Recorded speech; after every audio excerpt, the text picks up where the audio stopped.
These guys are ridiculous. These guys are ridiculous.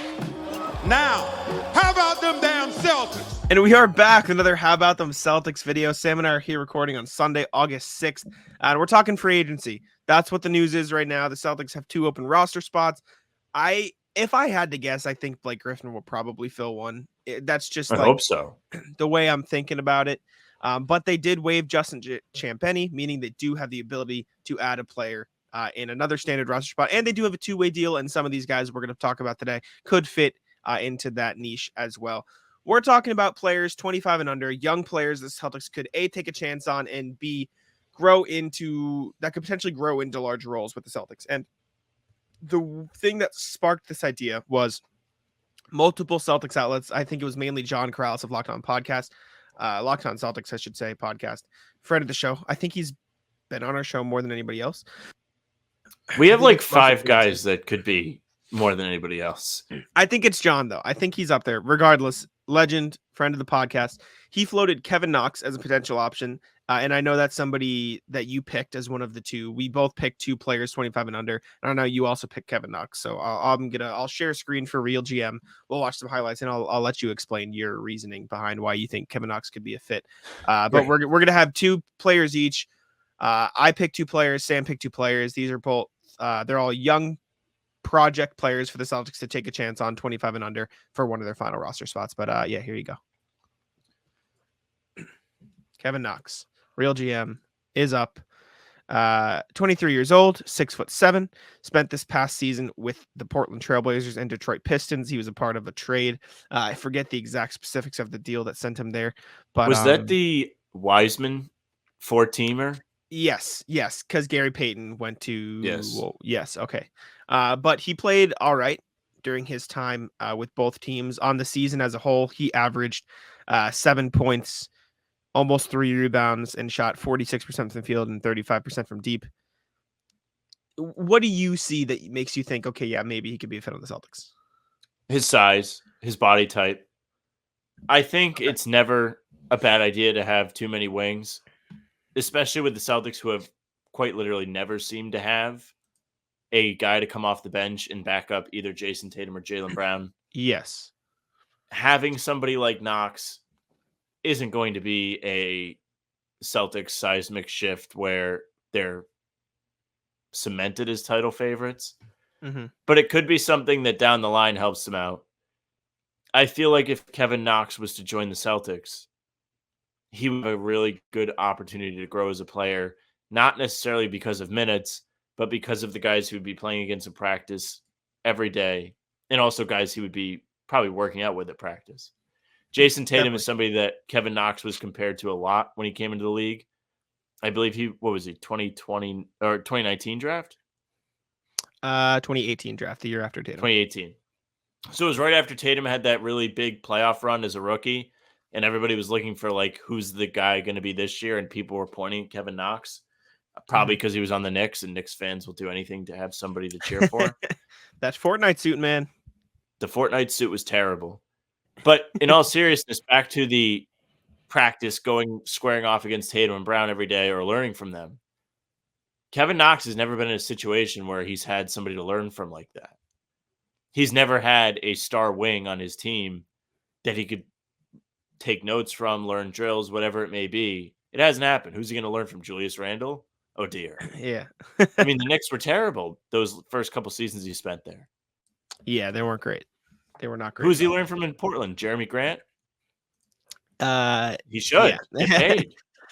But we'll react to a quick highlights. Before we watch this, I apologize in advance if there is a screen over this. We don't know what is allowed for YouTube monetization for these videos. We're using this as a test video. If the monetization requires us to put a giant screen over it, we just won't react to clips as much in the future. So apologize in advance if this is a little funky, this video. But Kevin Knox did have a 30-point game this season with the Trailblazers. You can see the stat line here, 30 points, 11 rebounds, 2 assists, a steal, shot well from the field. So 2-minute video. We're going to react to little clips of highlights from every player. So we'll take a look at the jump shot, take a look at home his jerseys on the road always looks terrible.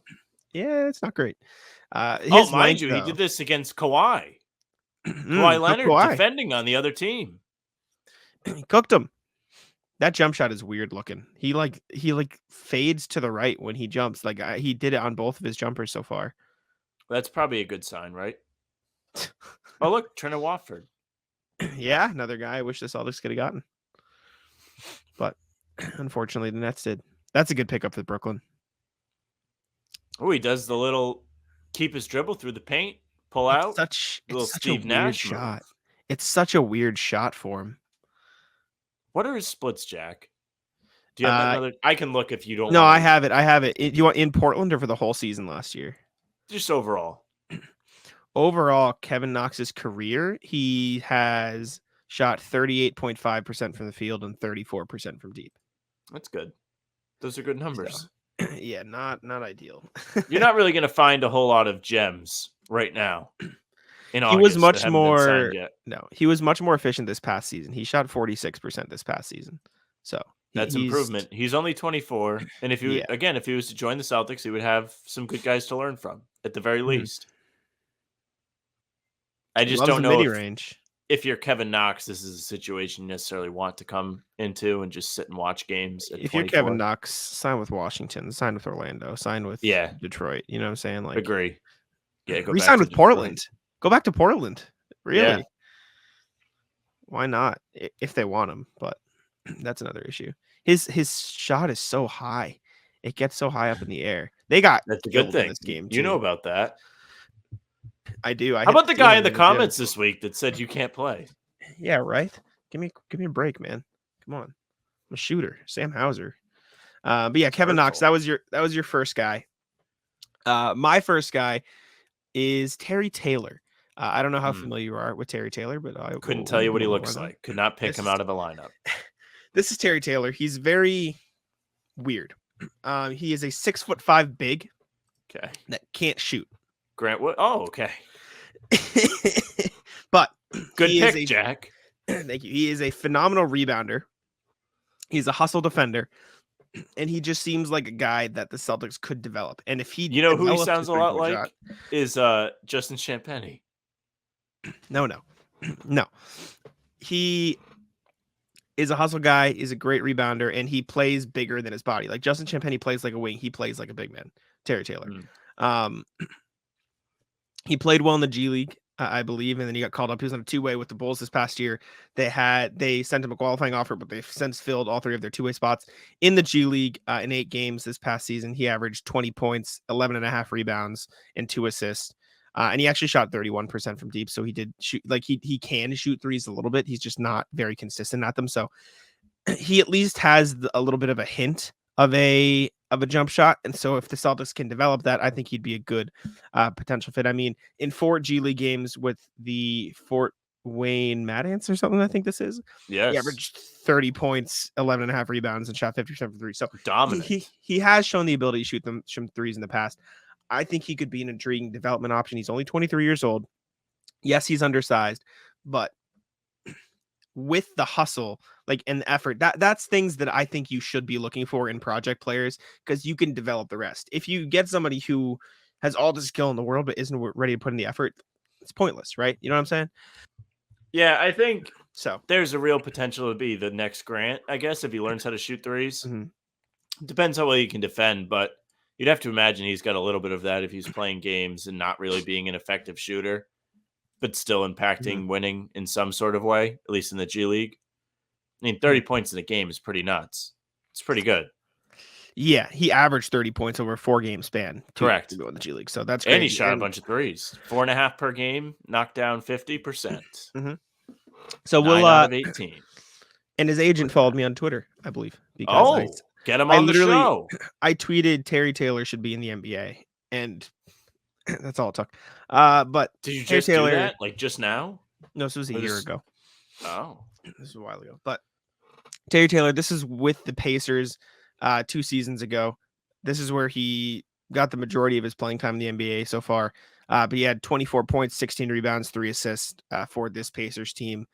A very injured Pacers team against the Magic. Hustles on the glass, that's the biggest thing. But as you'll see, he plays like a big man, right? Like, yeah, he plays like Kenny Lofton in the paint. Not a great score, but the hustle, and that's the stuff that I always look for. The dot. That wasn't even him. He shot the 3, right? He did, yeah. He shot the 3. But he's a hustle guy. He is trailing. Coast? He's trailing. Yeah. I just look for the hustle, man. And he screams like a guy that would just come in and be, at the very least, a vibes guy and just contribute with his energy. Like, he just seems like somebody who Stevenson could on do the that team. stuff. Yeah, that's how you know. Good screen setter, good roll man. Look at that. Right through Mo Wagner. Well, Chuck Hayes action down there. Come on. This era's Chuck Hayes. No, I just like Terry Taylor. I enjoy players that play with high intensity. You like big men that aren't tall. Yep. Him and Grant. Yeah, of course. He can cut. I love his little hesitation, and he just hasn't pulled up for a jumper once. No. They fall for it, though. That's what matters. They sure do. Good pass. Is that percent? No, I don't know who that That's is. Torrey Craig. Yes. Yes, it is. At least I think so. He positions himself well. Yeah, he's battling down there. Mm-hmm. It is crazy. He's 6'5", and he's amongst the trees, and he's doing pretty well. Like, went through Mo Wagner. Not to say that these guys in the NBA aren't athletic, because they certainly are and have to be on the floor. But just bodied Wendell Carter for a rebound, and Kem Birch battled the two of them. He had 16 boards in this game. Like, that's crazy. 6'5". That should tell you something. I can see why you'd want to take a flyer on him. Mm-hmm. Yeah. That's really what this is. Who do we think has the most upside? Does he have more upside than Kevin Knox? Maybe. Just because he's had less opportunity. Yeah. You don't really know what you're getting as much. I think if you... It's not the same because he plays like a big man. But, like, look at what Bruce Brown has done as an undersized guy who mainly acts as a cutter and a screener and stuff like that. Like, again, not the same, but you can have guys with unique sizes play different positions. I don't know. I just like the hustle, and so I was intrigued. But your next guy, Sam, hit me. I had Jaylen Nowell. Jaylen Nowell, yes, sir. I have the Jaylen Nowell, who lit up the Celtics that one time that they played Minnesota, and Minnesota literally had nobody playing for them in December of 2021, and the Celtics lost. It was the worst loss of the season for about a week, and then the Celtics went into Madison Square Garden and blew a 26-point lead. Yeah, I mean, Jaylen Nowell, 6'4", 24 years old. He spent the past 4 seasons, the first 4 seasons of career with Minnesota. He averaged almost 20 minutes per game this past year, which is the best of his career. 10.8 points. His shooting splits took a major drop off, and that's probably the biggest concern and the reason he hasn't been signed yet. Yes. It wouldn't surprise me if he ends up going back to Minnesota, but it's easy to see why you and other people, I know we have some guys in the comments begging for Jaylen Nowell, would want him in Boston. But if he can't develop a consistent 3-point shot, then like it could be questionable. But it's also at the same time, like he'll probably get cleaner looks in Boston than he's gotten in very true Minnesota. I think it's easy to see why people in Celtics fans like him. He's probably the most talented of the 4 players we have, just with the most NBA experience, most NBA success so far. And we do have a highlight game for him as well. This was a 30-point game, 6 threes, 6 assists against the Jazz this past year. You didn't pull up the Celtics one. Lame. I didn't. I just looked up Jaylen Nowell highlights and pulled up one of the first ones I saw. But we'll take a look at the jump shot. Take a look at the way he plays a little bit. Nice little midi. Start off. I don't know. If the Celtics were to go after him, he could be a valuable piece off the bench to play alongside Brogdon. Maybe even fill in the bench player Derek White role that he kind of left behind from 2 seasons ago as he made his way into the starting lineup. It feels like they're just one bench piece away from having a really solidified rotation. Could it be Jordan Walsh? I don't know yet. O'Shea Brissett, it doesn't seem to be him. Hauser. Even though we have no way of Are knowing you counting that. Even Hauser? Like, I feel like Nowell is initiating a lot more offense. Now, does that mean if he was on the Celtics, he would have to do that? Probably not, just because of Brogdon being on the bench unit as well. The jumper looks clean. It's a little clunky. Looks like he needs some extra space to get it off, though. Yeah. It's very, not really that quick. It's very oddly enough, it kind of reminds me of Brogdon's. He like pushes it rather than shoots it, if that makes sense. Which is fine. Let's see if we get to see another one. I mean, he made 6 of them, so I would hope we see another one. Oh, is this a That was an assist. Okay. I was like, is this going to be a dog moment on the glass? No. Is this an assist too? Oh, No. here's a All jumper. right, here we go. Yeah, he does. He takes a long time to him. get that off. Now it could be because he's open, but Yeah. Watching these shot form highlights, I guess it's not really of his shot form, but seeing the shot form on the highlight tape makes more sense why he shoots a lower percentage. Because if he's having to rush the shot in a tighter situation, it's probably not going to go as well. Well, that's two the makes weird we've thing. seen have both been acres of space. He shot 29% this past season, but he shot 39% the year prior. So there's really been no consistency in his 3-point shot over the past couple seasons. Oh, there's a quicker one. Oh, he did the 2K green. It's because the shot clock He was did going the down. green light animation on the do you shot. You see the yeah? No, I the see. clock? I see. It was a buzzer beater. Yeah.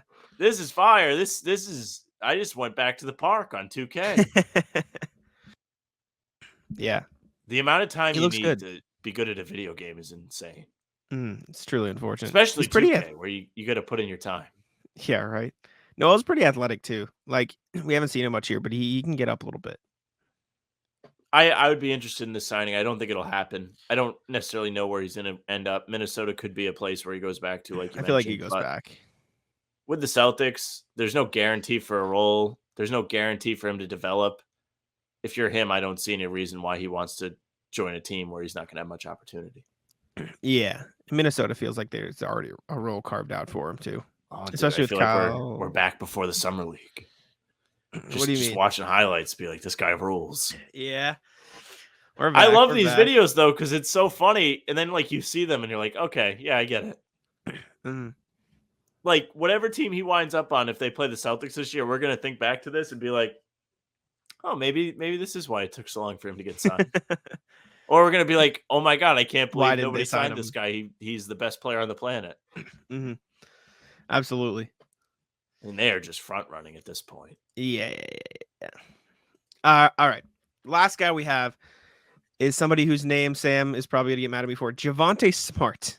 Now I don't know how ready you are to have another Smart in the team, Sam, but it's a little too soon. Javonte Smart is absolutely a player who should be in the NBA right now. He is. You're gonna get mad at me. He's a hustle defender. He plays really hard. He's very scrappy on that side of the ball. He's not been the best, most consistent 3-point shooter, but he's picked it up significantly in the past couple seasons in the summer league this past year. He played for the Bucks and the Heat with some NBA experience 2 years ago. Played in the G League this past season. As you can see here, not great shooting splits. In the G League this past year, he played with the Birmingham Squadron, the Pelicans G League team.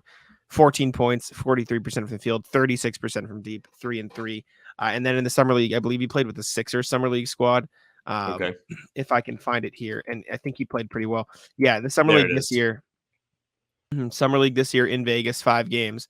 Average 16.5 points, 44% from the field, 37% or 37.5% from deep, 4.2 rebounds, 6 assists, and a steal a game. Like he showed potential. Sixers fans, I've seen it on Twitter saying like, maybe give this guy a 2-way deal, maybe this guy contract, stuff like that. I think he could be a good fit. And the best part is he would fill the need, or he could fill the 2-way spot too. Like you wouldn't have to use a standard deal on him. Might not be the worst. I think he's intriguing. I'll show you. I'll say this. Here. Yes. Any player that does not stick on with the Heat, red flag. Because Miami gets all of the meat off the bone. And if there's a guy and he has any potential, Miami's going to find it. So if they aren't sticking with the Heat squad, there's probably a good reason. There's probably not much there to work with. Red flag for you. Well, we do have his summer league highlights, I believe. This is 2023 against the Jazz, another game against the Jazz. Again, he played for Philly, so this is his game from summer league this year. For the Jazz too. Mm-hmm. He's got he hustles though. Jeremy Grant picking up full court. He's a hustle guy. Again, I have a type. It is players who play hard and they hustle, and that is what he was. Oh, that's off the wrong foot layup. I thought 26 was Smart. No, Smart. Sorry, Smart is 39. 39. Yes. So I said Jeremy Grant's old number on the Sixers. At least I think so. He can handle the ball a little bit too, which is nice, which is something I think the Celtics could. His shot is very weird. He kind of pushes it sort of like Jaylen Nowell and Tyrese Halliburton, but it's improved over the past couple seasons, which is good. It's crazy. It's a crazy shot.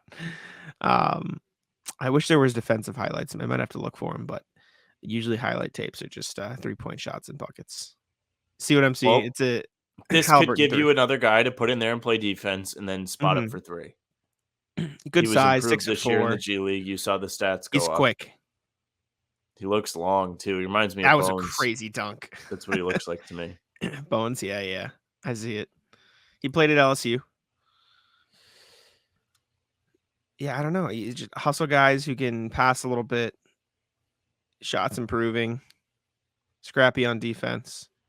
I think the Celtics could use another guard to work with, especially with how Yep. JD looked in summer league. I think that's a big question mark with the Celtics right now is who's the next guard in the incubator, I guess. Yeah. No, Weird way to put it, but incubator is the first thing that comes to mind. They're trying to develop a guy to come in and maybe come off the bench and be a guard, and it doesn't seem like it's going to be JD Davison. Too many turnovers in the summer league. If you think Smart is good enough, take a flyer on him. I agree. He had a couple big games in G League too. Like he had a 31-point game. He had a 40-point game. So he's capable of filling up a little bit too. But yeah, Kevin Knox and Jaylen Nowell were your guys. I picked Terry Taylor, Javonte Smart. Let us know if there are any other 25 and under guys. That was the category. We're not saying the Celtics shouldn't sign Svi Mikhailou or Kelly Oubre, but we were looking at younger guys. Celtics could take a chance on. Let us know in the You comments. guys like any this other young one? guys. Might We'll look do at more. other areas. Yeah. We'll do more. Let us know. Let us know How what you want great to would it look be if at. they signed somebody tonight? Right. Let us know categories of players you think we should look at, whether that's veterans, whether it's centers, whether it's point guards, whether it's overseas guys, random summer league, anything. Let us know in the comments what you want us to look at, and we'll make it happen. It's August. We're open to content. Thank you all for tuning in. Sure. Subscribe to How About Them Celtics, and I'll let Sam take us home. Hey, thank you very much for watching. Make sure you subscribe to the YouTube channel. Hit the notification bell so you don't miss any of our daily uploads. We're pumping out the content for you guys this summer. Streaming platforms, Spotify and Apple, you can find us there as well for the full-length pods that'll also be on YouTube. Leave a 5-star review. Say something nice. You can find us on socials at How About Them C's, Twitter, Instagram, and TikTok. Jack mentioned it to me earlier that the new short went out. I don't know if you said on the show. I don't think you did. So keep your eyes peeled for the shorts getting uploaded on social. Facebook is just the name of the podcast. You can follow Jack on Twitter at JacksmanNBA. You can follow me at Sam LaFrance NBA. That's it for us. Bye. Tic-tac